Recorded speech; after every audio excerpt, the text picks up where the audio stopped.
Language lovers, Valentine's here, and today we're diving into the glamorous world of abstract nouns. You know, those sneaky little words like love, chaos, or homework that love to mess with your grammar. You thought they were too deep to be counted? Think again, darling.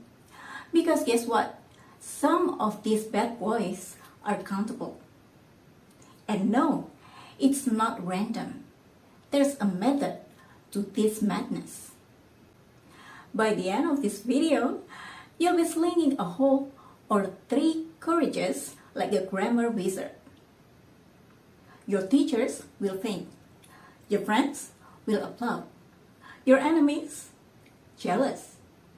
So, grab your notebooks and let's turn this confusing into crystal clear.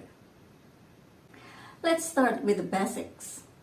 Abstract nouns are things that you cannot physically touch or see, but you can still think about or feel. They represent ideas, emotions, qualities, or concepts. Things like love, freedom, happiness, fear, bravery, and even thoughts. You see, while you can count things like apples or books, abstract nouns are trickier. So, let's answer the big question. Can you count them? Let's dive in and find out. Okay, so here's the first rule. Abstract nouns are usually uncountable when we talk about general concepts. So, when we refer to these things as big ideas or emotions that don't have specific boundaries, they are uncountable. Let's look at love. You don't say, I have 3 loves in my life, unless you are talking about different relationships. When you are talking about love as a general idea, you just say, I have love in my life, not 3 loves. Similarly, take happiness. You wouldn't say, I have 2 happinesses today. No. Instead, you would say, I'm feeling happy today, or I have happiness. Happiness, in general, is uncountable. It's not something you can separate or divide into individual units like objects. Here's another classic one. Advice. You never say, I received 2 advices. You would say, I received some advice. Advice, like love and happiness, is uncountable in its general sense. Another example, knowledge. If someone says, she has a lot of knowledge, we mean a broad understanding. It's uncountable. But if you say, she has 3 pieces of knowledge, you are getting a bit more specific. See the pattern? If you are talking about the concept or feeling in a general sense, these nouns are uncountable. But here's the twist. Sometimes we can make uncountable abstract nouns sound more specific by adding words or phrases that quantify them. For example, instead of saying, I have a lot of advice, you could say, I have received a great deal of advice. You are still talking about advice, but the phrase adds a sense of quantity. Another way we can make abstract nouns seem more specific is by using units of measurement. For example, instead of just saying, I have fear, you could say, I have a lot of fear today, or I feel fear about the future. You are still talking about something uncountable, but you are adding specificity to it. Here's the interesting part. Sometimes abstract nouns can become countable depending on how we are using them. This happens when we are talking about specific instances or types of those abstract nouns. Let's start with love again. We know that in most cases, love is uncountable. But what if you are talking about specific relationships? You might say, he has had 3 loves in his life. Now, you are talking about 3 different relationships. So, love becomes countable. Same goes for success. Normally, success is uncountable.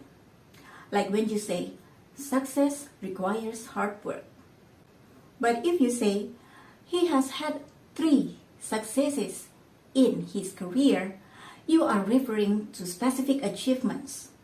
So, now success becomes countable. Another example is experience. We usually talk about experience in a broad way. She has a lot of experience in teaching.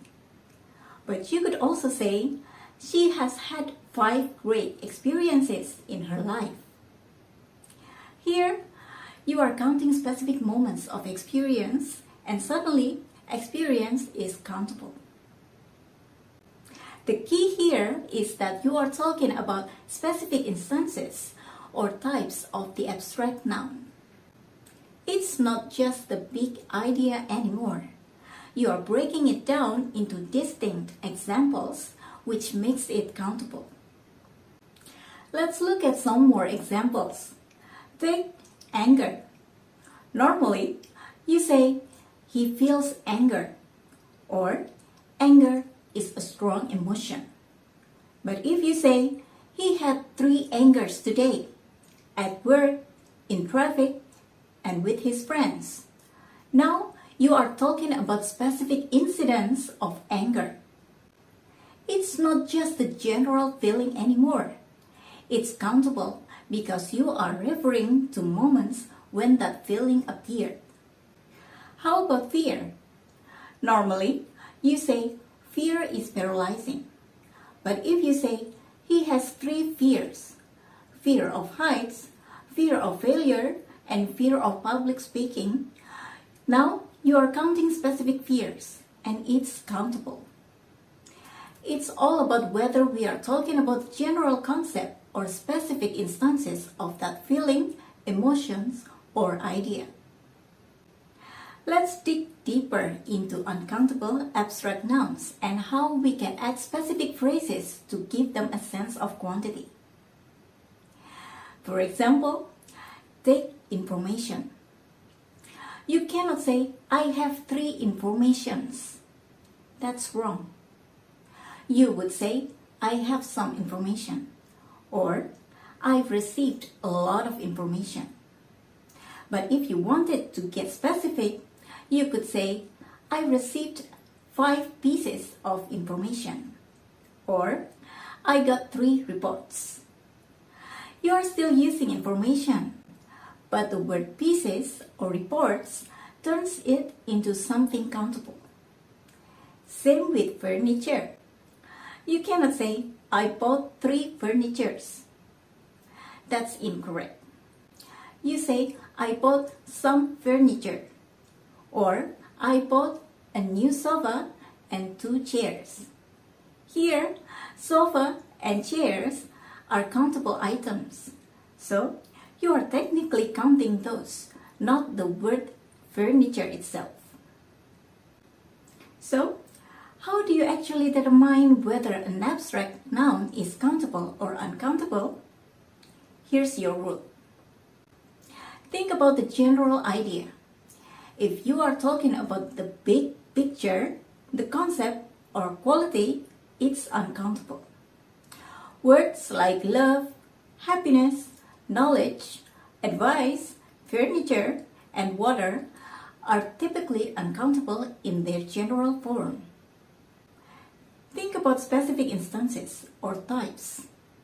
If you can break it down into distinct examples or separate types, it's countable. So, love becomes countable when talking about individual relationships. Success is countable when referring to specific achievements. And there you have it. Countable versus uncountable abstract nouns in all their glory. Now you know how to determine when these tricky words are countable and when they are not. With all these examples, I hope it's starting to make sense. And before I go, remember what we always say. Never give up, stay positive, stay curious. Keep chasing those aha moments because every question you ask gets you one step closer to fluency. If this helped you, smash that like button, subscribe if you haven't, it's free. And I will see you in the next video. Until then, keep learning, keep loving, and don't let English boss you around. Bye-bye.